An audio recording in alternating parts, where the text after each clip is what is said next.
There are over 3 million shipwrecks on the ocean floor. Read that sentence again. 3 million. For every city you know on land, there is a silent, sunken counterpart below the waves, a ghost fleet frozen in the crushing blackness. Imagine yourself there. You see the galleons, their wood compressed to iron by a pressure that would turn you to dust. You see the warships of forgotten conflicts, their cannons aimed at phantoms in a world without light. You even see the humble fishing boats, their nets still waiting for a catch that will never come. Each one is a tombstone, a final desperate moment. But these stories are being buried. And here's where it gets interesting. The wrecks are just the beginning of the problem. They are the old residents of a rapidly crowding neighborhood. Look closer. Between the ribs of a Viking longship and the hull of a German U-boat, you'll see the new arrivals, the modern ghosts. Over 1.3 million kilometers of fiber optic cables now crisscross the abyss. That's enough to wrap around the Earth more than 32 times. They are the veins of our digital world, carrying your emails, your bank transfers, your secret thoughts, all resting on mud 2 miles deep, where the temperature is just above freezing. Alongside them run the arteries of our industrial age. Thousands of kilometers of oil and gas pipelines snaking through canyons deeper than any on land. Think about what that means. We have built an invisible, essential city on the ocean floor. It's a hidden metropolis of infrastructure, a spaghetti junction of human ambition laid over a graveyard of human failure. Yet we treat the bottom of the ocean like an infinite attic, a place to store what we've lost, and a convenient floor for what we need. But it's not infinite, not even close. You are looking at the most valuable and most contested real estate on the planet. Nations are already drawing lines in the sand, or rather, in the abyssal silt. They are fighting right now for the right to lay down the next cable, the next pipeline, the next deep-sea mining machine. The quiet, eternal dark is gone. It's been replaced by a low hum of activity, a silent, motion land grab. But all of this, the ships, the cables, the pipelines, it's all a distraction from the real issue. It's the visible clutter. The thing that's truly making the ocean run out of room at the bottom is something else entirely. It's not made of steel or fiber. It's not something we lost in a storm or laid down with purpose. In fact, you can't even see it. But it's burying everything. For most of human history, the bottom of the ocean was a complete mystery. A void. We imagined it was flat, silent, and empty. A desert of mud stretching for millions of square kilometers. To find out, you had one tool, a rope, a very, very long rope with a lead weight on the end. You would sail for weeks to a single spot, drop the line, and wait. Sometimes for hours, just to get one measurement of depth. The crew of the HMS Challenger did this for 4 years, from 1872 to 1876. Their hands bled, spooling thousands of meters of hemp rope. They measured just 492 points in the deep ocean. Think about that. 492 dots on a map the size of the entire planet. And yet, those few dots hinted at something extraordinary. Mountains taller than Everest, canyons deeper than the Grand Canyon, a world hidden in plain sight. But it took a world war to begin to truly see it. The technology was called sonar, simple pulses of sound sent to the bottom, timing the echo that returned. It was designed to find enemy submarines, not new continents. And here's where the story takes a turn. The data started pouring in during the Cold War, but the person who would make sense of it all wasn't allowed on the research ships. Her name was Marie Tharp. Working from a small office in New York City, she took the raw depth numbers collected by her male colleagues at sea. Painstakingly, she translated the columns of figures into drawings, into maps. And she saw something no one else had: a vast mountain range splitting the Atlantic Ocean in two, and running right down its center, a deep rift valley. She realized it was the seam of the Earth itself, on where new crust was being born. When she showed it to her partner, Bruce Heason, he dismissed it. He called it girl talk. It took him 6 months to accept the truth that was staring him in the face. Marie Tharp had just proven that the continents were drifting. Her map changed geology forever. But it also did something else. It showed that the bottom of the ocean wasn't a wasteland. It was a dynamic, complex place. And where there is complexity, there is often wealth. The old maps were drawn with a single pencil. The new maps are painted with 1,000,000 points of light. Today, ships use multi-beam echo sounders. They don't send one ping. They send a fan of hundreds of sound beams at once, scanning a wide swath of the seafloor in incredible detail. The difference is like looking at the night sky with your naked eye. Versus seeing it through the James Webb Space Telescope. You can now see shipwrecks with perfect clarity. You can identify individual volcanic vents, chimneys of black smoke blooming in the dark. We have mapped the surface of Mars and the Moon to a resolution of meters. But our own planet? As of today, more than 75% of our ocean floor remains unmapped by this modern technology. An area larger than all the continents combined is still a blur. A project called Seabed 2030 is racing to change that. A global collaboration to create the definitive map of our world's oceans by the end of this decade. But they are not the only ones drawing lines in the dark. And here's the part nobody really talks about. A map is not just a scientific document. It is a statement of intent. It is the first step to a claim. Under international law, a country's territory extends 200 nautical miles from its coast. But the law has a loophole, a very big one. If a nation can prove that the seabed beyond that limit is a natural prolongation of its continental shelf, it can claim that too. And how do you prove it? You map it. This has triggered a silent, invisible land grab, a cold rush for the bottom of the world. In 2007, Russia dramatically planted its flag on the seabed, 4,261 meters, directly beneath the North Pole. Other Arctic nations quickly followed with their own mapping expeditions and overlapping claims. These new maps aren't being made for encyclopedias. They are strategic assets, outlining deposits of cobalt, nickel, and manganese. They are roadmaps for laying the fiber optic cables that carry 99% of global internet traffic. And the empty void we once imagined is being carved into zones of influence and industrial parcels. The last frontier on Earth is being sold off before we've even seen it. The lines are drawn, the claims are filed, and the new maps reveal treasures beyond our wildest dreams. But they also reveal a conflict brewing in the darkness. So, with the map in hand, what exactly are they all racing to find down there? You picture the bottom of the ocean as a pristine wilderness, a silent, sandy desert stretching for eternity. That picture is wrong. It's a scrapyard, it's a minefield, and it's the busiest industrial park on the planet. Let's start with the shipwrecks, not the romantic galleons filled with gold. We're talking about modern steel giants.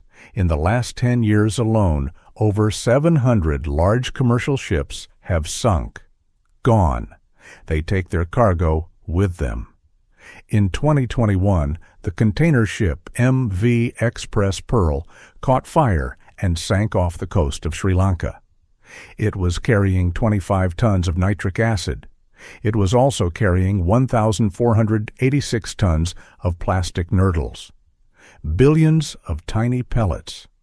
They now cover 300 kilometers of coastline. A toxic blanket, suffocating everything. And that was just one ship. Imagine hundreds of them, leaking fuel, rusting away like poisoning the dark. But here's the part nobody talks about. Some things weren't lost by accident. They were put there on purpose. After World War II, the world's armies had a problem. What do you do with millions of tons of unused bombs, chemical weapons, and nerve agents? You dump them. You find a deep spot in the ocean, and you make it disappear. The U.S. Department of Defense admits to at least 74 ocean dumping sites. One site, off the coast of New Jersey, holds an estimated 100,000 bombs and rockets containing mustard gas and sarin. Another, a trench in the Irish Sea called Beaufort's Dyke, became the UK's favorite dumping ground. They tossed in over 1 million tons of munitions. Think about that. 1 million tons.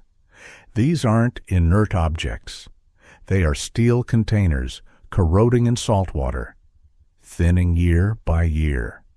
Inside are some of the most lethal substances ever created by humanity.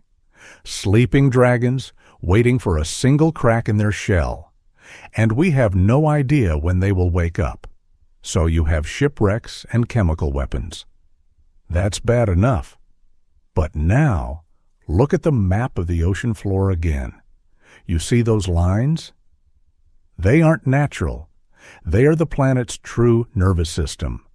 Over 1.4 million kilometers of fiber optic cables. They carry 99% of all international data. Your phone calls, your bank transfers, this very documentary. They all travel through the crushing dark of the abyss. Alongside them run thousands of kilometers of oil and gas pipelines, a web of industrial arteries and veins laid directly over the seabed. We have paved paradise. We have turned the last great wilderness into a grid of wires and pipes. We've built our digital world on top of the most fragile ecosystem we know. And now for the final twist. For 100 years, we have treated the deep sea as a place to hide our mistakes, a landfill for our poisons, a convenient, out-of-sight graveyard. You would think we'd finally learn to leave it alone. You would be wrong. The next great industrial rush is already beginning, and it's heading for the exact same place. The very companies promising a green future are now looking at the seabed and seeing dollar signs. They aren't looking at the life, they're looking at the rock beneath it. The ultimate irony is that the cure for our problems on land might be the final death sentence for the bottom of the sea. You are looking at the hands of Kaito Tanaka. For 3 generations, his family has fished these waters off the coast of Japan. He knows every current, every rock, every secret the ocean floor holds. Or, he used to. Lately, when he pulls his nets from the deep, they are heavier. But not with fish. They come up torn, ripped on something new, something that was never there before. He brings up twisted metal, strange, concrete-like chunks, a thick black sludge that smells of chemicals, not the sea. His catch has dwindled by 70% in just 10 years. 70%. Think about what that means for a family, for a village, for a culture that has read the ocean like a sacred text for centuries. The text is being erased. And here's the part nobody talks about. This isn't an accident. It's a plan. You see, every year, to keep our giant ports open for container ships, we dredge. We scrape the bottom of our harbors. The port of Rotterdam alone vacuums up 23 million cubic meters of sediment every single year. That's enough to fill the Empire State more than 20 times. year after year.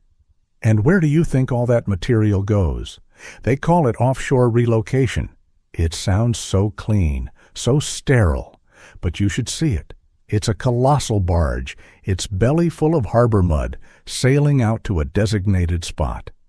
Then, with a low groan of hydraulics, the bottom opens. A thick, dark column of slurry plunges into the blue. It hits the seafloor not with a splash, but with a suffocating thud. A plume of death that smothers everything. Coral gardens, spawning grounds for fish, ancient ecosystems that have thrived for millennia, buried in an instant. Under a toxic blanket of our industrial leftovers, heavy metals, oil residue, forever chemicals. They tell you this is the cost of progress, the price of your next day delivery. They show you charts and graphs, economic projections. They do not show you Kaito Tanaka's hands. They do not show you the empty fish markets in coastal villages from the Philippines to Senegal. In Manila Bay, entire coral reefs, the nurseries for the local fishing industry, have been buried under 500 million tons of earth to build new islands for casinos and condos. The fishermen were promised new jobs. They became security guards, or they left. This is the true displacement. It's not just mud and sand being moved from one place to another. It's people, their histories, their futures, pushed aside and buried by a world that needs more room. Oh, even at the bottom of the sea. So you stand with Kaito on his boat at dusk. The engine is quiet. The only sound is the gentle slap of water against the hull. He holds up his latest catch. It's not a fish. It's a small porcelain doll's head, its eyes staring blankly, coated in that same black grime, pulled up from a place that should be teeming with life. Now, it's a graveyard, a tomb we are all filling. He looks at the doll, then out at the horizon where the sun bleeds into the sea. He doesn't say a word, but the question hangs in the salty air, heavy and cold. What will be left for his children to find? There is a government for the bottom of the world. You've probably never heard of it. It's called the International Seabed Authority, and it holds in trust over 50% of the planet's entire surface.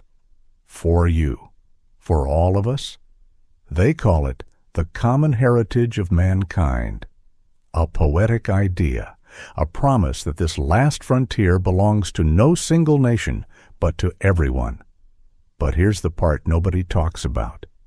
This common heritage is being zoned for development, plotted into exploration blocks, prepared for the largest resource extraction in human history. Down there, in the silent dark, are creatures that measure their lives in centuries. A Greenland shark can live for over 400 years. Some black corals were alive when the pyramids were built. They have survived ice ages, mass extinctions, the drift of continents. The question is, can they survive us? And now pay attention to this. We are in a race between two very different human impulses. On one side, projects like Seabed 2030 are trying to create the first complete map of the ocean floor, simply for the sake of knowing what is there. To see our own planet for the first time. As of today, we have better maps of Mars than we do of our own seafloor. Only a quarter of it has been charted with modern technology. On the other side, corporations are mapping the same areas for something else. Polymetallic nodules, cobalt crusts, the raw materials for our digital age lying on the sediment. For some, this is a solution. For others, it is the final, unforgivable trespass. We have seen what happens when we arrive somewhere new. The pattern is always the same: arrival, assessment, extraction. But what if this time could be different? We have something now that no previous generation of explorers had: a photograph of our own home from a great distance. The overview effect changed our perspective on the continents and the thin blue line of our atmosphere. Perhaps what we need now is a deep view effect, a true understanding of this inner world. The hope, then, is not found in a treaty or a moratorium. It is found in a simple change of mind, a decision to see this place not as a warehouse of commodities, but as the living foundation of our world. We have spent generations looking up at the stars, wondering what is out there. We have barely begun to look down. The last chapter of human exploration isn't about where we can go. It's about who we choose to be when we get there.